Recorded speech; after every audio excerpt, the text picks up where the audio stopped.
Baik, untuk selanjutnya mari kita mempelajari lebih dalam tentang unsur kebahasaan yang ada pada teks proposal. Nah, apa saja Ibu? Yang pertama adalah tentang pernyataan.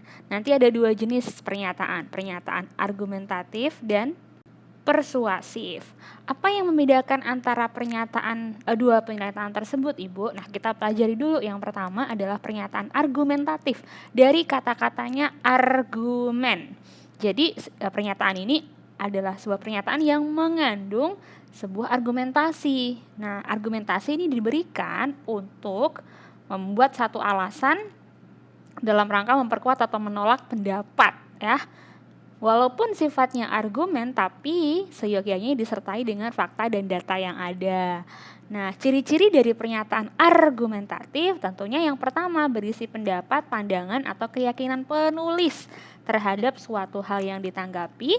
Lalu yang kedua memiliki fakta dan data yang digunakan untuk meyakinkan pembaca atau dalam hal ini adalah investor atau penerima proposalnya. Nah, di dalam pernyataan argumentatif ini berarti terkandung hal-hal yang meyakinkan, Bu. Iya. Ya, ini dia pada pernyataan persuasif. Jadi kalau tadi meyakinkan, nah di sini nih lebih diyakinkan lagi karena mempersuasif. Persuasif itu apa sih, Du? Persuasif itu adalah sebuah ajakan atau membujuk, menghimbau gitu. Siapa yang dihimbau? Penerima proposal gitu ya. Nah, jadi pernyataan persuasif adalah pernyataan yang digunakan untuk mengajak, membujuk, atau mengimbau sesuatu dengan harapan agar pembacanya itu mengikuti hal-hal yang disampaikan penulis.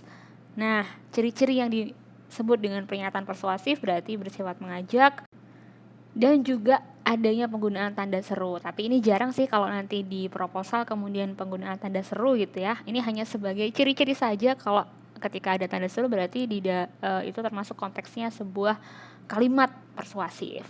Lalu umumnya digunakan dalam bahasa iklan maksudnya itu ya. Kemudian slogan atau imbauan.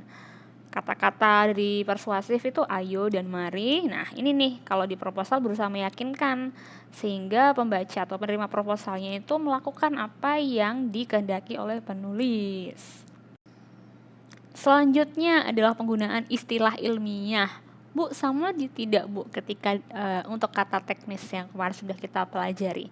Kurang lebih 11-12, tapi ketika kata teknis itu digunakan pada jenis teks-teks tertentu. Nah, kalau dalam hal ini proposal itu yang lebih relate atau yang lebih berkaitan adalah yang istilah ilmiah.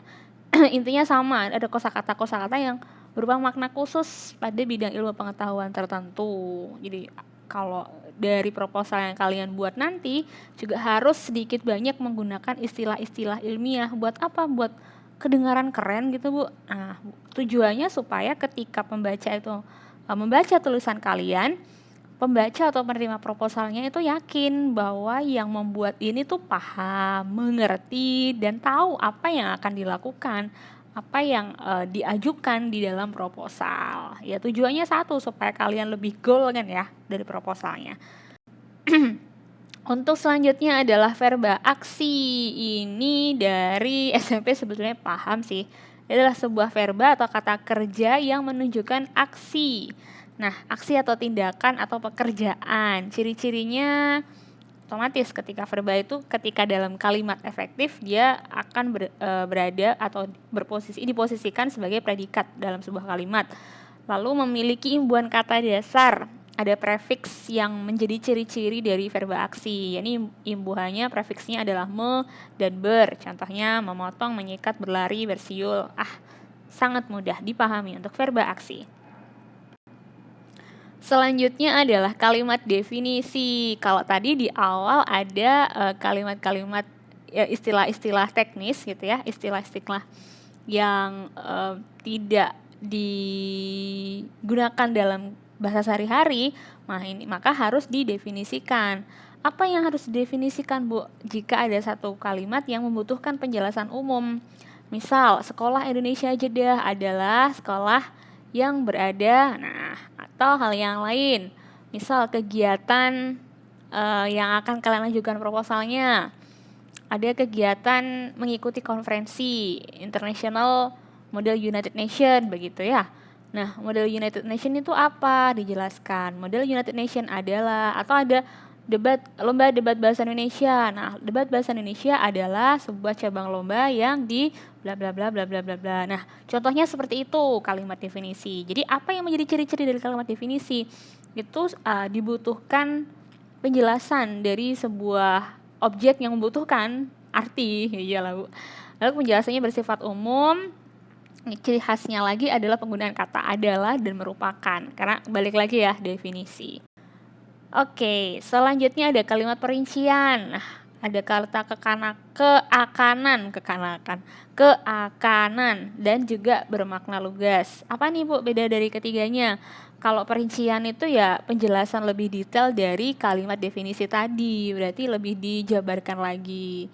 Nah, keakanan berarti akan ya adalah peristiwa yang akan datang, diharapkan, direncanakan, dijadwalkan. Contohnya seperti itu tuh, bahasa-bahasa proposal nanti akan ada di dalamnya. Lalu lugas ini bermakna lugas maksud Ibu. Ada 2 jenis ya nanti ya. Kayaknya udah pernah belajar sebelumnya, denotasi dan konotasi. Ketika berbicara tentang denotasi adalah kata-kata yang memiliki arti sebenarnya atau lugas. Panjang tanganku. Nah, kalau yang tidak lugas berarti yang konotasi kan. Contohnya kemarin panjang tangan, lalu ada jago merah. Ada lagi politikus, ada lagi tangan kanan, yang berarti kalau denotasinya ya tangan bagian kanan, tapi kalau konotasi adalah orang kepercayaan. Oke. Dan ini dia terakhir, mari kita coba analisis dari proposal yang sederhana ini, apa saja ya yang sudah ada di dalamnya, apakah ini termasuk proposal yang sudah benar atau diperlukan pembenaran, dan juga bagaimana unsur kebahasaan yang ada pada proposal ini gitu. Baik, dari yang pertama harus kita analisis apa kira-kira? Ya, yang pertama adalah sistematika. Bagaimana sistematika proposal yang benar kemarin? Sambil dibuka lagi catatannya. Jadi sistematika proposal yang benar ada mulai dari tujuan, oke.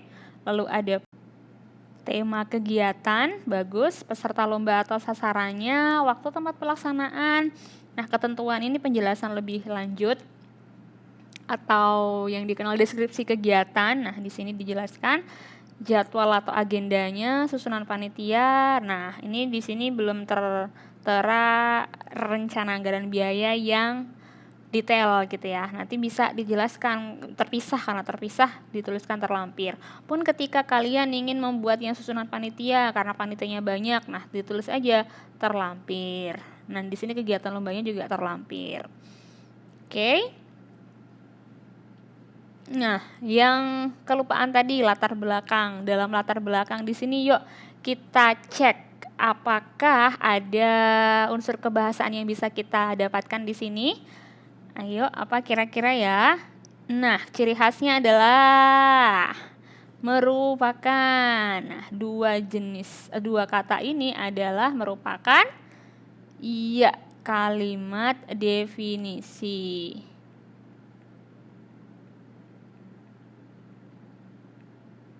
Oke, lalu setelah itu coba ada apa lagi ya yang termasuk setelah kalimat definisi nanti akan dielaborasikan. Dielaborasikan dalam bentuk apa? Yes, kalimat perincian. Nah, perinciannya dalam bentuk apa nih?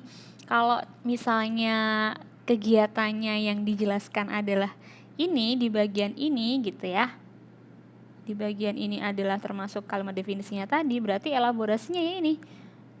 Ini ke bawah, ini semua termasuk bagian kalimat perincian anak-anak. Mulai dari bagian isinya tujuan, kemudian peserta lomba, di sini ya ada kalimatnya, ada waktu tempat pelaksanaannya, ketentuan, hingga penutup termasuk kalimat perincian. Setelah itu coba kalimat keakanan, ada tidak ditemukan di sini ya? Kalimat keakanan berarti yang dijadwalkan, yang akan dilaksanakan. Nah, betul sekali, di sini di bagian waktu dan tempat pelaksanaan.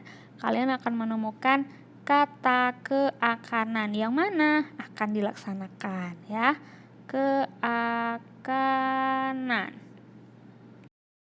Lagi setelah ada kalimat definisi, kata keakanan, kemudian kalimat perincian, coba yang belum, pernyataan. Yes, pernyataan persuasif. Coba pernyataan persuasif dicirikan tadi dengan kata-kata ayo, mari, hendaknya. Nah, di sini di mana ya kira-kira? Yes, ada di bagian akhir dari latar belakang biasanya, karena kan bertujuan untuk meminta atau supaya proposal ini dikabulkan. Mari dukung. Di sini adalah contoh dari adanya pernyataan yang persuasif. Kalau begitu, yang argumentatif ada tidak kira-kira? Argumentatif. Yes, di sini kalian bisa menemukan pernyataan argumentatif.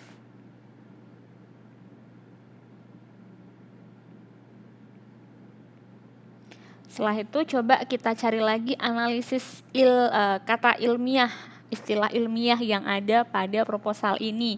Kira-kira berbicara tentang apa ya kegiatannya? Iya, kegiatan pekan olahraga. Berarti isinya adalah istilah-istilah atau kata-kata tentang keolahragaan. Apa saja yang menjadi istilah keolahragaan? Coba kita cari di mana ya. Kita warnai biru aja. Nah, babak kualifikasi. Nah, termasuk ke dalam istilah ilmiah dari ilmu keolahragaan ini. Istilah ilmiah. Ada lagi istilah ilmiahnya, yes, basket, kemudian bola voli, itu termasuk juga ke dalam kata ilmiah, ya. Nah, bagus. Selanjutnya yang sudah kita pelajari tadi adalah kata kerja. Nah, verba aksi yang diawali dengan prefiks me, ber, gitu. Ada mengirimkan, warna merah, warna hijau, mengirimkan. Setelah itu ada bermain, mematuhi. Nah, adalah contoh-contoh dari kata kerja. Baik, sepertinya sudah semua ya kita pelajari. Kalaupun ada pertanyaan, karena sesuai dengan proyek yang kalian bisa temukan pada Google Classroom, silakan ditanyakan. Mulai disusun dari sekarang, dikonsultasikan jika ada kesulitan atau kendala yang kalian hadapi.